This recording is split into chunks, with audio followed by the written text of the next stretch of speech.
41 سال سے پاکستان میں اسٹوڈنٹ یونین کے الیکشن نہیں ہو رہے ہیں، جو کہ بہت بڑا ظلم ہے ملک اور قوم کے ساتھ۔ جب تعلیمی اداروں میں طلبہ یونین کے انتخاب ہوتے ہیں تو وہیں سے ایک لیڈرشپ گرو کرنا شروع کرتی ہے، اور پھر وہ لیڈرشپ آہستہ آہستہ پارٹیوں میں بھی اپنا رول ادا کرتی ہے۔ لیکن یہ جتنی بھی جماعتیں ہیں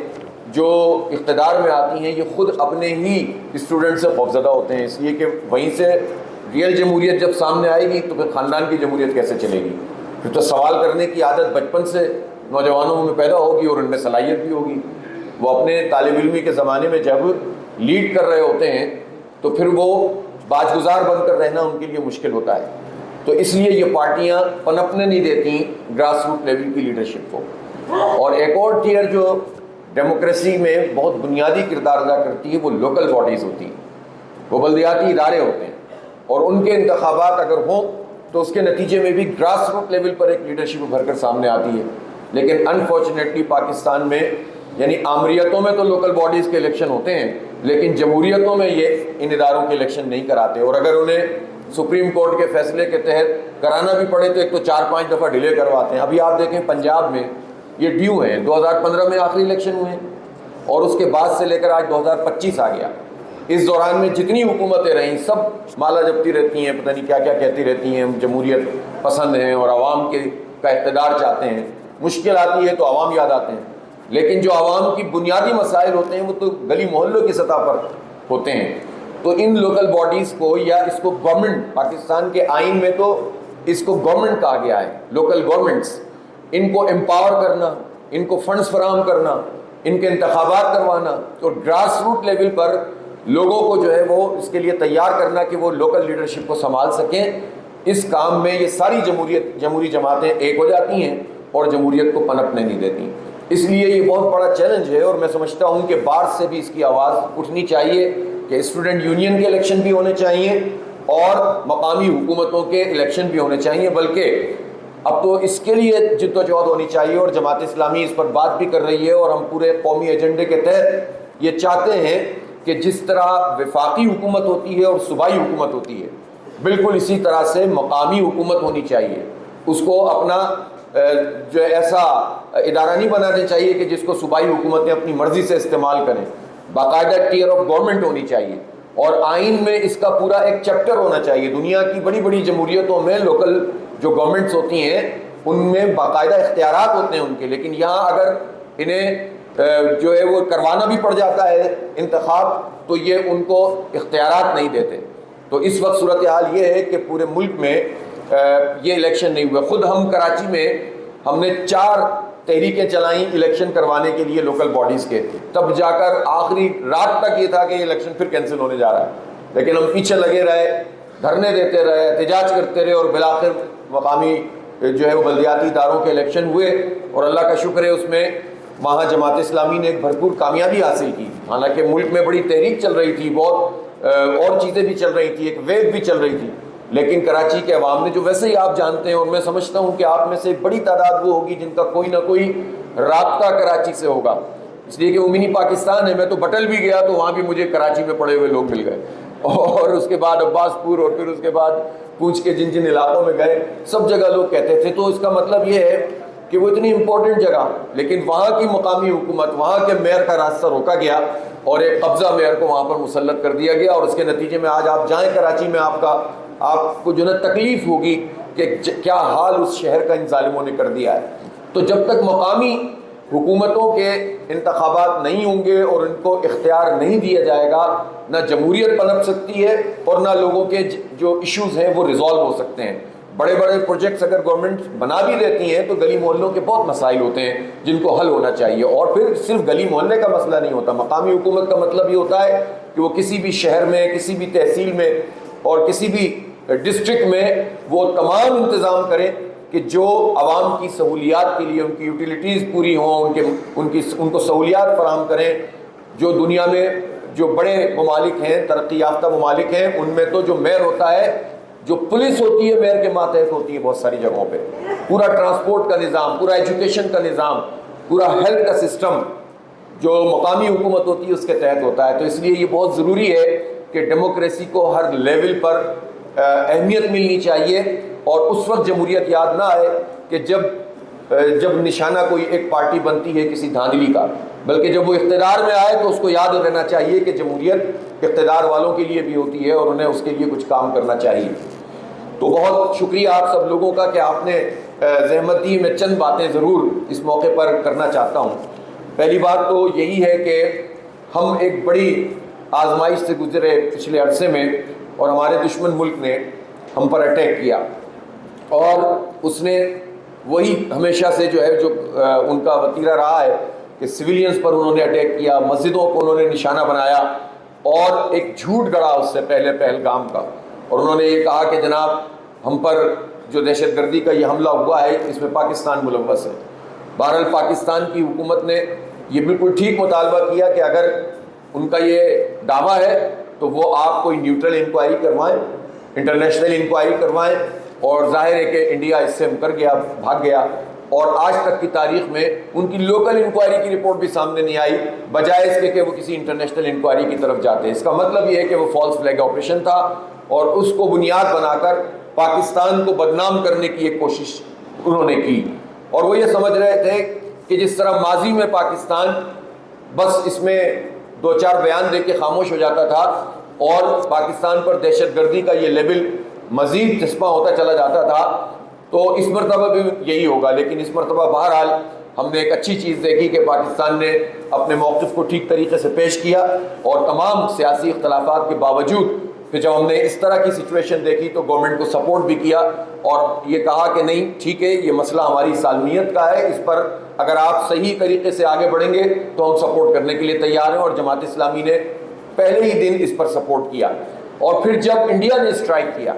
اور انہوں نے ہماری مسجدوں کو اور سویلین کو نشانہ بنایا اور عام آبادی کو، بچوں کو، خواتین کو شہید کیا، تو یہ اعلان جنگ تھا انڈیا کی طرف سے، اور اس اعلان جنگ پر اور پھر اس نے پانی بند کرنے کا اعلان کیا، تو الحمدللہ پوری قوم میں ایک یکجہتی پیدا ہو گئی۔ اور اس میں بڑا ایک سبق ہے پاکستان کی جتنے بھی مقتدر لوگ ہیں، حکومت ہے، ادارے ہیں، ان کے لیے ایک سبق ہے کہ ہم پچھلے 20-25 سال سے ایک ایسی جنگ میں مبتلا ہو گئے جو ہماری جنگ تھی ہی نہیں، جو امریکہ کے کہنے پر ہم لڑ رہے تھے، اور امریکہ کے کہنے پہ جس جنگ کو ہم نے شروع کیا 24-25 سال میں تباہی کے سوا ہمیں کچھ نہیں ملا، اور اس کے نتیجے میں ہمارا جو شمال مغربی بارڈر تھا وہ غیر محفوظ ہوا، وہاں راہ کے اڈے کھل گئے ہمارے بارڈرز کے ساتھ، چونکہ ہم نے امریکہ کے کہنے پر افغانستان کے خلاف اپنا کردار ادا کیا جبکہ ہمارا بنتا نہیں تھا، اور ہمیں بڑا خوشنما نعرہ دیا گیا سب سے پہلے پاکستان، جبکہ در حقیقت وہ پاکستان کے خلاف قدم تھا۔ 1 لاکھ سے زائد لوگ شہید ہو چکے ہیں اب تک، جس میں بہت بڑی تعداد میں ہماری فوج کے لوگ بھی شامل ہیں، افسران ہیں، سپاہی ہیں، اور اسی طرح سویلینز ہیں۔ ہمیں کتنے آپریشن کرنے پڑے ہیں، جس ہر آپریشن فوج اور عوام کے درمیان ایک تفریق پیدا کرتا ہے۔ فوج کہتی ہے ہم آپریشن نہ کریں تو کیسے مسئلہ حل ہو، اور ہم کہتے ہیں کہ جب آپ آپریشن کرتے ہیں تو کولیٹرل ڈیمیج ہوتا ہے، اور اس کے نتیجے میں عوام اور فوج کے درمیان تفریق پیدا ہوتی ہے۔ آپ لوگوں سے مشاورت کریں، آپ بات چیت کریں، آپ امپاور کریں لوگوں کو، اور آپ اس جنگ سے نکلیں کہ جو جنگ ہماری نہیں ہے۔ بہرحال اسی کشمکش میں، اسی جد و جہد میں وقت گزرتا چلا گیا اور پاکستان کا نقصان ہوتا چلا گیا، لیکن جب ہم نے اپنی مشرقی بارڈر کا تحفظ کیا ہے، اور انڈیا جب ہم پر آیا اور اس کے مقابلے میں ہم نے ایک مؤثر موقف بھی اختیار کیا، اور پھر الحمدللہ ہم نے ان کو منہ توڑ جواب بھی دیا، تو آپ نے دیکھا کہ پوری قوم متحد ہو گئی۔ تو یہ جب ہم اپنی جنگ لڑیں گے، جب ہم دین کی جنگ لڑیں گے، جب ہم پاکستان کی جنگ لڑیں گے اور دشمن کا مقابلہ کریں گے تو قوم میں یکجہتی پیدا ہوگی، اور جب ہم کرائے کے فوجی کا کردار ادا کریں گے تو قوم تفریق اور انتشار کا شکار ہوگی۔ تو یہ سبق ہماری آرم فورسز کے لیے بھی ہے اور حکومت کے لیے بھی ہے کہ ہمیں اپنی زمین کو کسی کی پراکسی کے لیے استعمال نہیں کرنے دینا ہے، بلکہ ہم اپنی بنیادوں پہ کھڑے ہوں گے، اس لیے کہ پاکستان ایک ایسا ملک ہے جو اپنی تمام تر مسائل اور مشکلات کے باوجود ایک خود مختار ملک ہے، اور اس کی اس عزت کو اور اس کے وقار کو ہمیشہ سامنے رکھنا چاہیے، اور اس کی سوورنٹی کے اوپر کوئی سودے بازی نہیں کرنی چاہیے۔ ہم نہیں کہتے کہ آپ پوری دنیا سے جھگڑا کریں، لیکن ہم ایک عزت اور وقار سے ہر ملک سے بات کرنا چاہتے ہیں۔ امریکہ کو بھی ہم سے کوئی بات کرنی ہے تو ہم اپنے پوری خود مختاری اور آزادی کے ساتھ بات کریں گے، ہم غلامی اختیار نہیں کریں گے۔ چائنا کے ساتھ ہماری دوستی ہے اور بہت گہری ہے، لیکن اس دوستی میں بھی ایک وقار ہونا چاہیے، بجائے اس کے کہ دست نگر بن کر ہم ہر ایک کے پاس جائیں تو اس سے عزت نہیں ملتی ہے. اور الحمدللہ چائنا نے اس پورے عرصے میں ہمارا ساتھ نبھایا ہے اور ہم نے بھی ان کے لیے بہت بڑی قربانیاں دی ہیں اور یہ پوری تاریخ ہے ہماری. اس لیے پاکستان نے جب انڈیا کو منہ توڑ جواب دیا ہے تو اس کے نتیجے میں قوم میں یکجہتی بھی پیدا ہوئی اور بہت سے ایسے عناصر تھے جو یکجہتی خراب کرنا چاہتے تھے لیکن ان کو منہ کی کھانی پڑی اور پوری قوم ایک ہو گئی اور وہ جو ایک بعد تھا جو دوری تھی وہ بھی جو ہے وہ ختم ہونا شروع ہوئی. تو اس کو اپنا ایسٹ بنانا چاہیے, اس کو اپنے لیے اسٹرینتھ بنانا چاہیے بجائے اس کے کہ اب ہم جشن کے فیض سے ہی باہر نہ آئیں اور آگے والے مراحل میں جو قوم کو مجتمع کرنے کے لیے جو جنرل ایشوز ہیں ان کو ٹیک اپ کرنا ہے کہیں اس سے جو ہے وہ صرف نظر نہ کر لیں. اس لیے میں حکومت سے بھی یہ کہنا چاہتا ہوں کہ جہاں جہاں ایشوز موجود ہیں, بلوچستان کا مسئلہ ہے, ظاہر ہے کہ بنیادی انسانی حقوق کی بات ہے, ان کا کلیم یہ ہے کہ ہزاروں کی تعداد میں افراد لاپتہ ہیں. حکومت کہتی ہے کہ اتنی تعداد نہیں ہے لیکن جتنی تعداد ہے وہ سامنے آنی چاہیے نا. اس کا ایک کمیشن فعال ہونا چاہیے. اور عدالتوں میں کسی مجرم کی ہم وکالت نہیں کرتے لیکن ہم یہ ضرور کہتے ہیں کہ مجرم کے لیے عدالتیں ہیں. اگر عدالت آپ کا کام نہیں کر رہی تو یہ کس کا کام ہے کہ عدالتوں کو ٹھیک کریں؟ اس عدالتی نظام سے انصاف کیوں نہیں ملتا ہے؟ اب تو 78 سال کا پاکستان ہو گیا ہے تو یہ گلا سڑا نظام تو نہیں چلنا چاہیے. اب تو عدالتی نظام کو پیوریفائی ہونا چاہیے لیکن دو چیزیں ساتھ ساتھ نہیں چل سکتی. 26ویں ترمیم بھی آپ چلائیں اور عدالتی نظام بھی بہتر بنائیں, یہ دونوں کام ساتھ نہیں چل سکتے. اس لیے ایسی کوئی کوشش جس میں عدالت کو اپنے انگوٹھے کے نیچے لینے کی کوشش کی جائے وہ ناقابل قبول ہے. ہم یہ سمجھتے ہیں کہ لاپتہ افراد کے حوالے سے جو جینوئن رپورٹ ہے وہ قوم کے سامنے آئے, جو بھی ملزم ہیں ان کو عدالتوں میں پیش کیا جائے, ان کا جرم ثابت ہوتا ہے انہیں سزا ملے. لیکن یہ نہیں ہو سکتا کہ اس کی بنیاد پر ایک خوف اور سراسیمگی پوری آبادی میں ہو اور پھر جب آپ اس طرح کا کوئی کام کرتے ہیں تو پھر اس کا جو پروپیگنڈا ہوتا ہے, اس کا جو ایکو ہوتا ہے وہ ملٹیپلائنگ ایفیکٹ کے ساتھ ہوتا ہے اور پھر آپ کے ہاتھ میں نہیں رہتا. پھر آپ کہتے ہیں فیک نیوز. بھائی فیک نیوز بنتی اس وقت ہے, پر ہوتا ہے تو کوا بنتا ہے, رائی ہوتی ہے تو پہاڑ بنتا ہے, دھواں ہوتا ہے تو آگ اس کی نشاندہی کر رہا ہوتا ہے. تو آپ وہ کام کیوں کرتے ہیں جس کے نتیجے میں پھر کسی کو پروپیگنڈا کرنے کا موقع ملے؟ تو قوم کو انٹیکٹ کرنے کا طریقہ یہ ہے کہ یہ ایشوز ریزالو ہونے چاہیے. خیبر پختونخوا ہے, بدامنی کی لپیٹ میں ہے, ہر وقت جو ہے وہ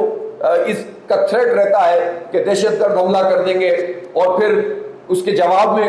جب ایکشن لیا جاتا ہے تو اس کے نتیجے میں کولیٹرل ڈیمیج ہوتا ہے. تو وہاں کے تمام عمائدین کے ساتھ لوکل سطح پر بھی, صوبائی سطح پر بھی, تمام سیاسی تفریق سے بالاتر ہو کر ان تمام ایشوز کو ایڈریس کرنا پڑے گا. اور پھر ہماری فوج کا بھی اور ہمارے سویلین اداروں کا بھی ان سب کا ایک رول متعین کرنا ہوگا. اور نیشنل ایکشن پلان کے موقع پر اگر ایک طرف یہ بات ہو رہی تھی کہ ہمیں ڈائریکٹ ایکشن کرنا ہے تو دوسری طرف ہم نے یہ بھی تو دیکھا تھا کہ اس میں ہم نے وہ جو نان کائنیٹک ایکشن تھا وہ بھی تو طے پایا تھا. امپاور کرنا, اسکول بنانا, سڑکیں بنانا, روزگار دینا. تو اگر ان تمام جگہوں پر یہ کام کر لیا جائے تو یہ لوگوں میں غم و غصہ نہیں پیدا ہوگا اور پوری قوم مل کر ان سارے چیلنجز کا مقابلہ کرے گی. پھر جو کی ہے پورے خیبر پختونخوا اور بلوچستان کی اس بیلٹ میں امن کے حوالے سے وہ ہے افغانستان سے ہمارے تعلقات. ہم یہ سمجھتے ہیں کہ پاکستان کی بھی یہ ذمہ داری ہے کہ جس طرح ہم نے 40-45 سال افغانوں کی خدمت کی ہے اور ہم نے دینی جذبے سے کی ہے, ہم نے یہ کوئی احسان نہیں ہے بلکہ یہ ہمارا دینی جذبہ تھا, ہمارے پڑوس بھی ہے اور ہمارا ملت کا رشتہ بھی ہے. تو یہ ہماری ذمہ داری ہے کہ یہ اتنی بڑی قربانی کے بعد ہم اس کے اوپر پانی پھیر دیں, یہ نہیں ہونا چاہیے.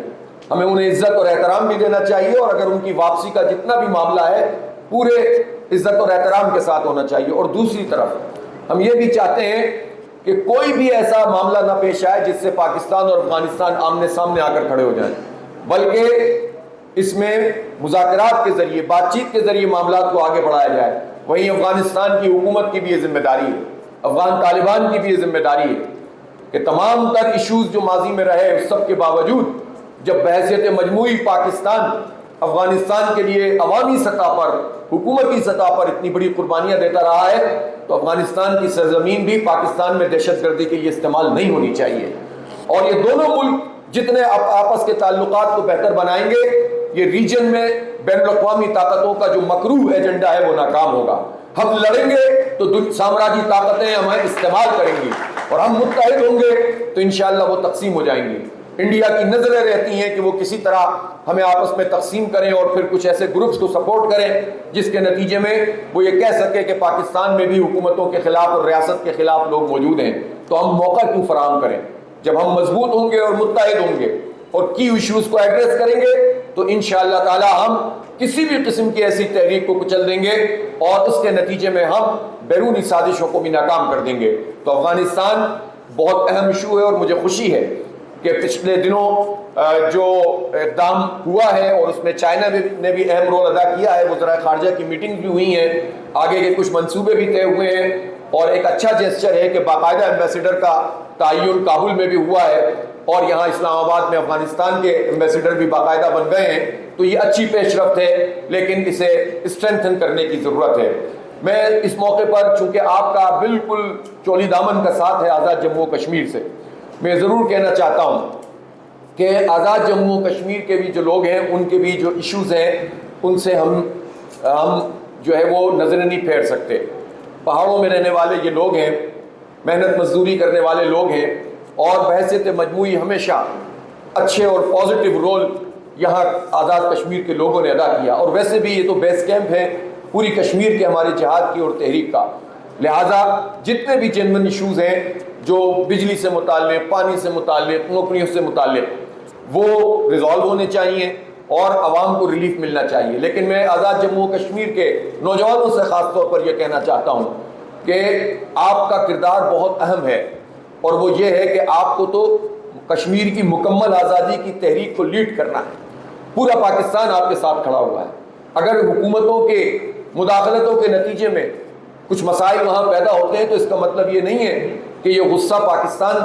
پر نکالنے کے لیے کوئی تیار ہو جائے. پاکستان اور آزاد جموں و کشمیر علیحدہ علیحدہ تو نہیں ہے. مقبوضہ کشمیر کے لوگ جب قربانیاں دے رہے ہیں اور شہید ہونے سے پہلے وصیت کرتے ہیں کہ ہماری جو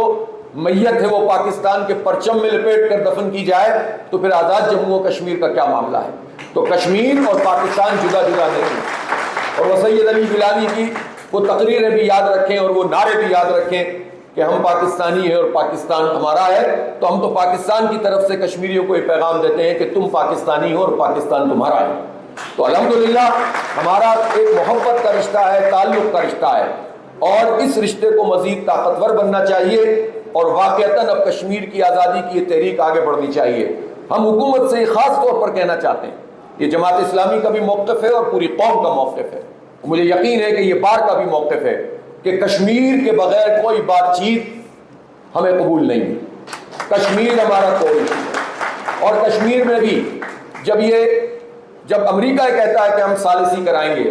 تو ایک بات یاد رکھیں کہ امریکہ پاکستان کا وفادار کبھی بھی نہیں ہو سکتا. 48 سے لے کر اب تک 17 قراردادیں, اور ان قراردادوں کے مطابق وہاں انہیں حق خود ارادیت ملے گا, لیکن وہ اگر بھارت نہیں دے رہا ہے اور وہاں پر فوج اس نے اتاری ہے,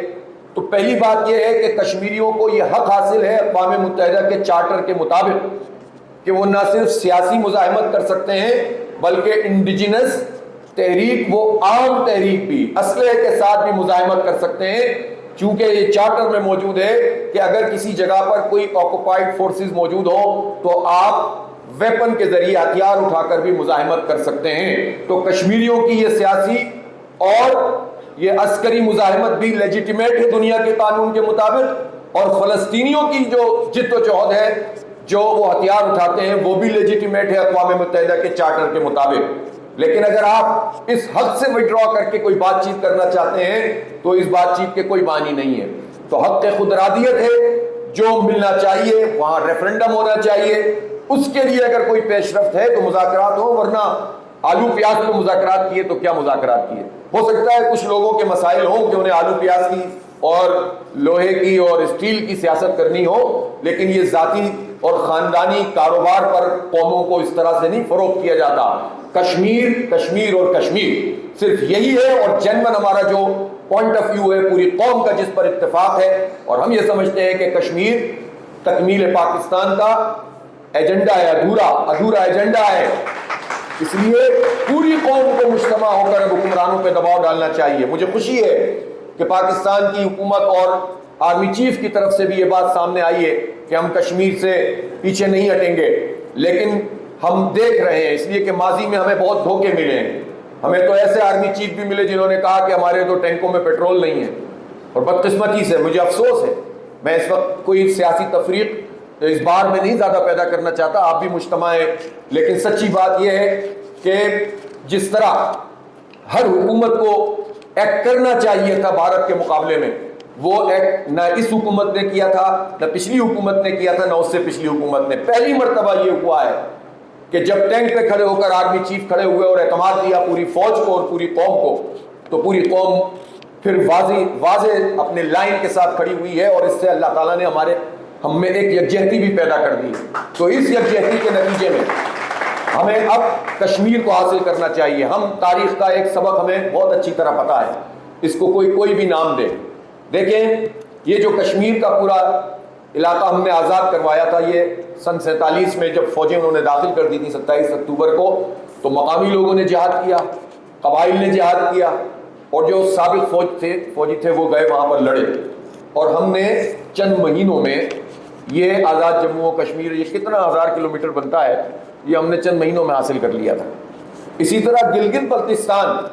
یہ 27,000 مربع میل، یعنی یہ تقریباً 70,000 مربع کلومیٹر ہے، یہ بھی ہم نے چند مہینوں میں جیت لیا تھا، چھین لیا تھا ان سے۔ عوام نے اور عسکری جو لوگ تھے جو جہاد کر رہے تھے، اس جہاد کی برکت سے ہم نے چھین لیا تھا۔ یہ دوڑا بھارت گیا تھا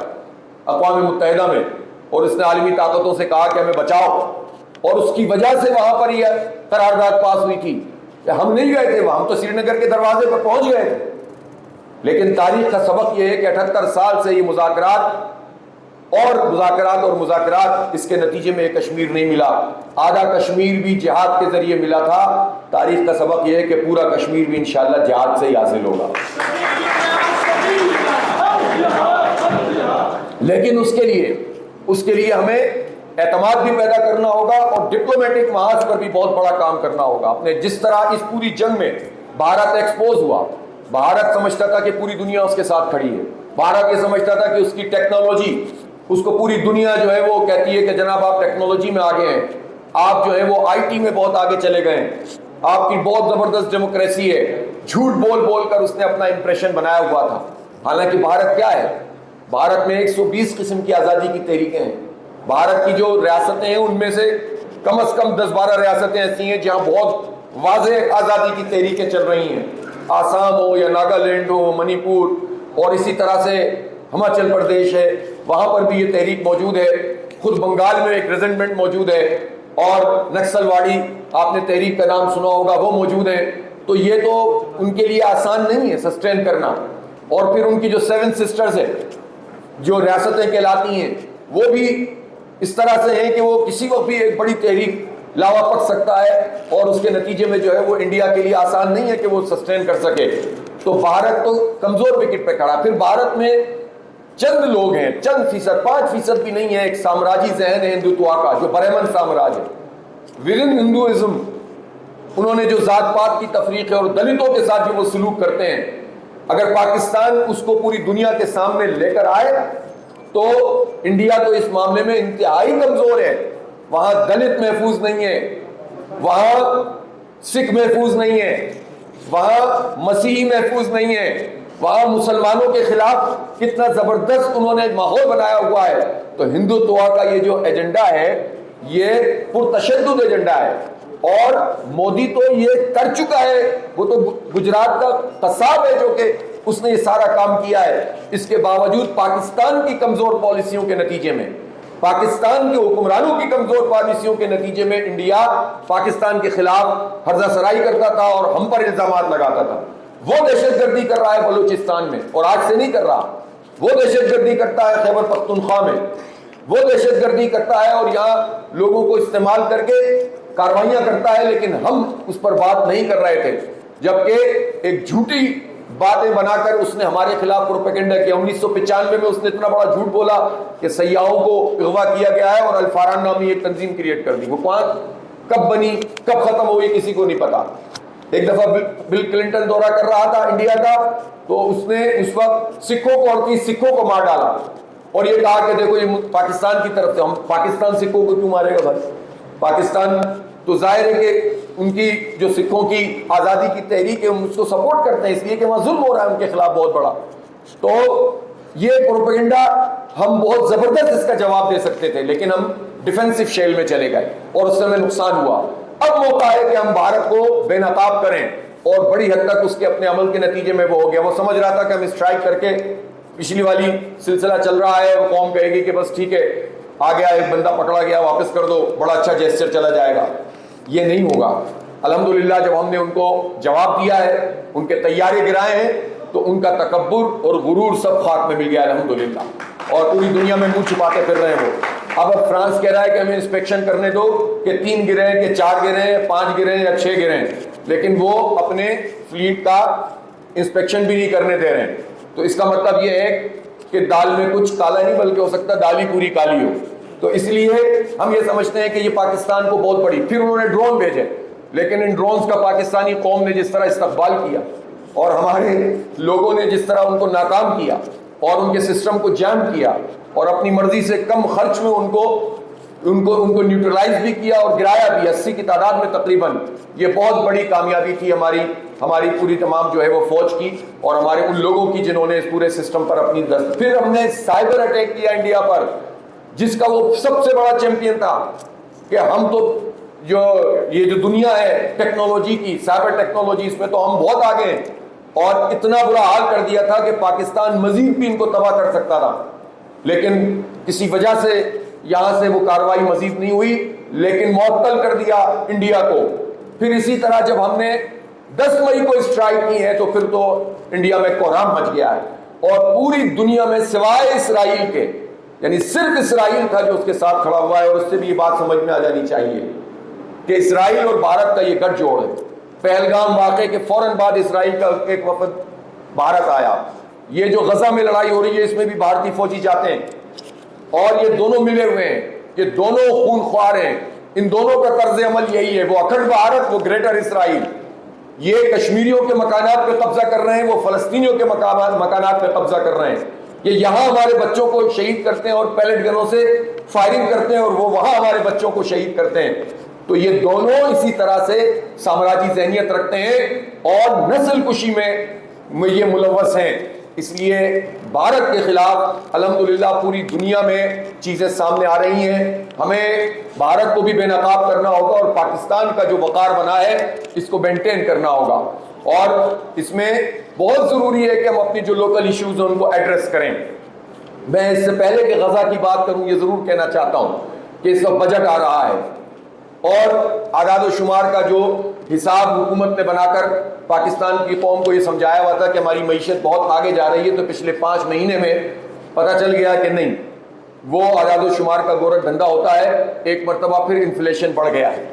ایک مرتبہ پھر جو ہے وہ اب اپنی بلند سطح کے اوپر جا رہا ہے۔ اس کا مطلب ہے کہ جب تک آپ وہ میجرز نہیں لیں گے جو ہماری معیشت کو آزاد کریں، جب تک آپ وہ میجرز نہیں لیں گے جس میں عام آدمی کو آپ سہولت دیں، جب آپ بجلی اور اسی طرح سے پیٹرول کو جب تک آپ سستا نہیں کریں گے، جب تک نہ انڈسٹری آگے بڑھے گی نہ عام آدمی کو ریلیف ملے گا، اور جب تاجر کو اور انڈسٹری کو ریلیف نہیں ملے گا تو معیشت کیسے آگے بڑھے گی؟ تو یہ سلسلہ ٹھیک کرنا پڑے گا۔ پھر ایک اور اہم بات ہے، مجھے نہیں پتا ہمارے وکلا کی کتنے ٹیکس کٹتے ہیں، لیکن بہرحال کچھ نہ کچھ تو کٹتے ہی ہوں گے، ہاں اچھے خاصے کٹ جاتے ہوں گے، چلے پورے مان لیتا ہوں۔ اچھا جی، تو یہ جو ٹیکس کا نظام ہے یہ کیا نظام ہے؟ اب تنخواہ دار طبقہ ہے، تنخواہ دار طبقہ 500 ارب روپے ٹیکس دے رہا ہے، اور جو سینکڑوں مربع جاگیریں رکھنے والے جاگیردار ہیں انہوں نے 4-5 ارب روپے جمع کرنا۔ تو آپ اندازہ لگائیں، چھوٹے کسان کا بیڑا غرق کر دو، بڑے بڑے جاگیرداروں کو سہولت فراہم کرو۔ یہ جو بڑے جاگیردار ہوتے ہیں انہی کی شوگر ملیں بھی ہوتی ہیں، تو کسان کو گنے کا ریٹ لگانے کے لیے پریشان ہوتا ہے، گندم کا ریٹ اس کو نہیں ملتا، دوائیں نہیں ملتی سستی، اس کا خرچہ زیادہ ہوتا ہے، لیکن بڑے لوگ اس سے بھی فائدہ اٹھاتے ہیں۔ تو بجٹ کو ٹھیک کرنا پڑے گا۔ تنخواہ دار لوگوں کا روایت میں بار بار کہہ رہا ہوں کہ 1,20,000 کی جو ماہانہ تنخواہ ہے اس کو ٹیکس فری ہونا چاہیے، اور اس سے بھی زیادہ جو تنخواہیں ہیں وہ سب پروفیشنل لوگ ہیں، ان پروفیشنل لوگوں کو ٹیکس میں ان کو منیمائز کرنا چاہیے تاکہ یہ پروفیشنل لوگ ادھر ہی رہیں، برین ڈرین نہ ہو ہمارا، ہیں ہی کتنے ہمارے پاس اب، لہٰذا اس کو ریوائز ہونا چاہیے اور بجلی کی قیمت کم ہونی چاہیے۔ وہی راولپنڈی ہے جہاں ہم نے 14 دن کا دھرنا دیا اور احتجاج کیا، اور حکومت نے پھر ہم سے مذاکرات کیے اور معاہدہ کیا۔ انہوں نے ابھی تک جو کام کیا ہے وہ بہت محدود ہے، صرف 7-8 روپے انہوں نے بجلی میں کمی کی ہے